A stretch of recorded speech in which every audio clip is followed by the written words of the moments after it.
Order! Order! You are an incorrigible delinquent at times. Behave yourself, man!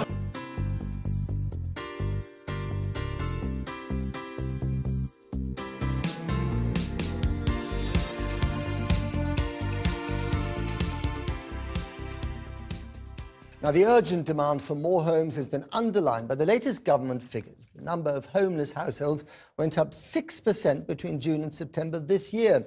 A spokesman for the Local Government Association said today that over the last 3 years, the task facing councils was the equivalent of finding temporary accommodation for a secondary school's worth of homeless children every single month.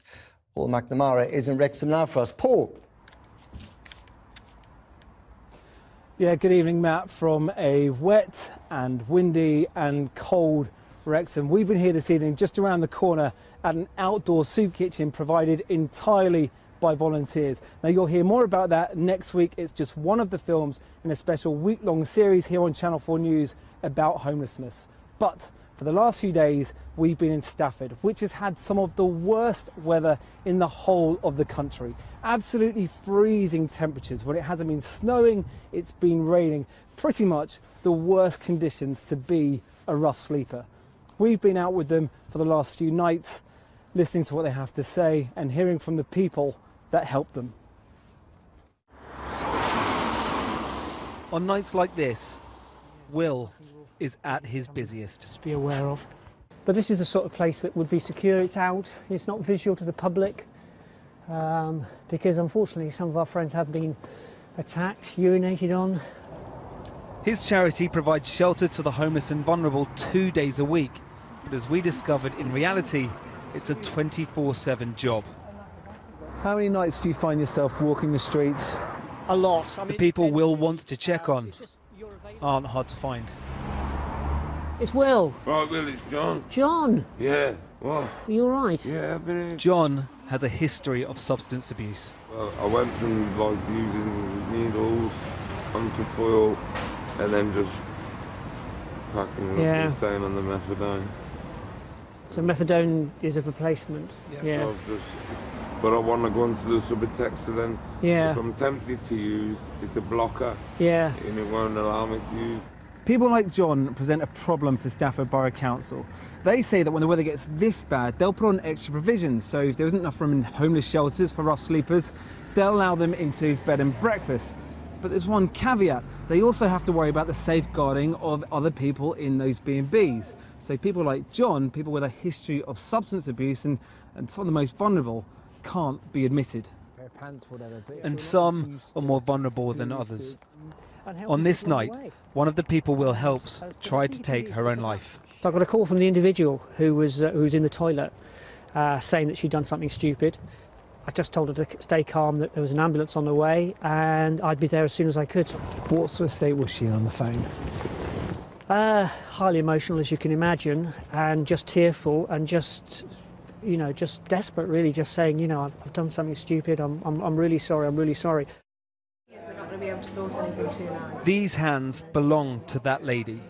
She spent the night in hospital, but just 14 hours later, she was discharged back to the streets, and by lunchtime, she was back to see Will, asking for help.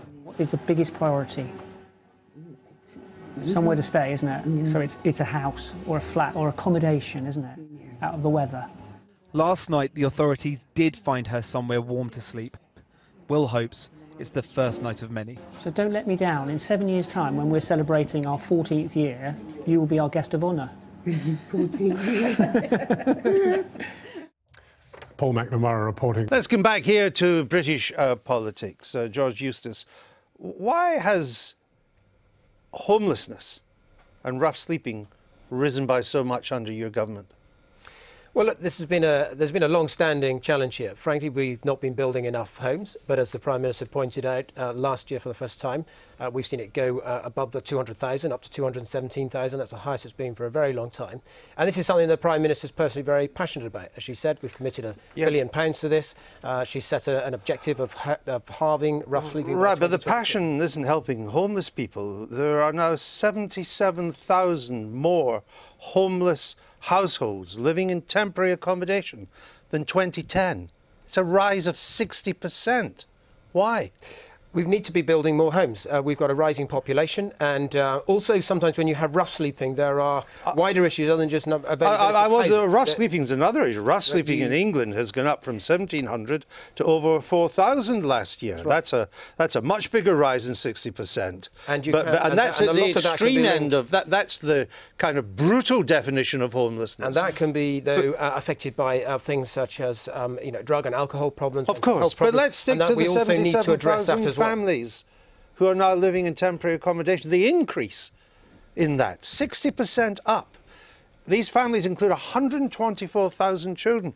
Why has this happened under your watch? Well, look, because this has been a problem developing for a while. As the Prime Minister pointed out, under Labour you had very long queues of people trying to get into social housing, and you also had statutory homelessness. You didn't have this rise of homelessness. You didn't have the homelessness had been coming down under Labour, yet since 2010 it has clearly gone up by 60%.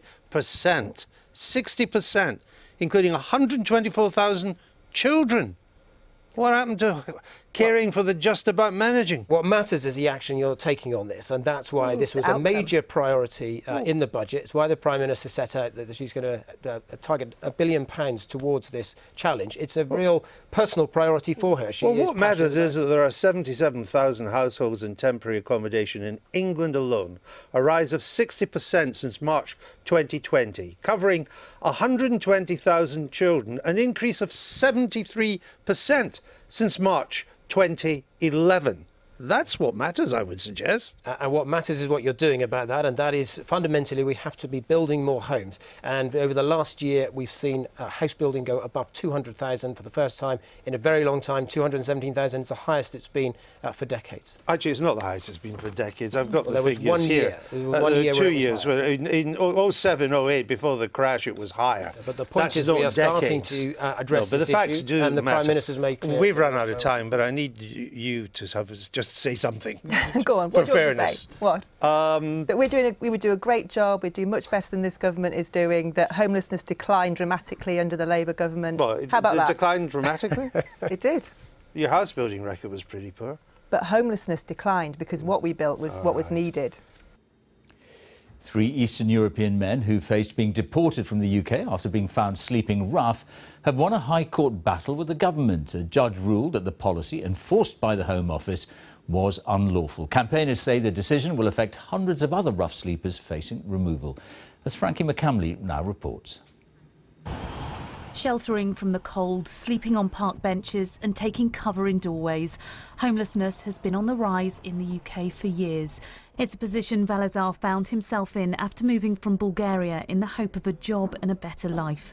In Bulgaria, it's very hard to get the job. In Bulgaria, it's very hard. The 21-year-old secured work but lost his home. Under the government's policy, this meant he lost his right to freedom of movement, so was taken to a deportation centre for 7 months until being released earlier this year. I get the stress. I just stay in my room. I don't go anywhere.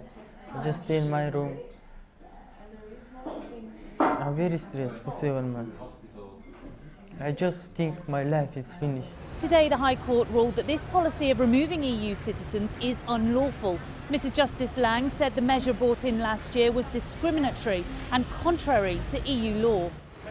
It was solicitor Paul Heron who represented a number of EU nationals who claimed their rights were being abused. The court has accepted that being a rough sleeper in and of itself is not an abuse of treaty rights. The court accepted that in many cases the people who have been detained and removed were often working in the UK, but they were just in low-paid jobs and couldn't afford the high, skyrocketed rents. In a statement, the Home Office said it was disappointed by the outcome and will consider carefully what steps are necessary to ensure we reflect the judgment in future enforcement.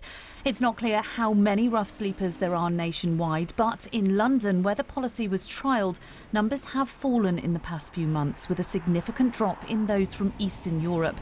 Campaigners believe the decision will affect hundreds of people currently sleeping rough. But with Brexit negotiations still ongoing, it's unclear what the implications of this judgment will be in the future. Frankie McCamley, BBC News.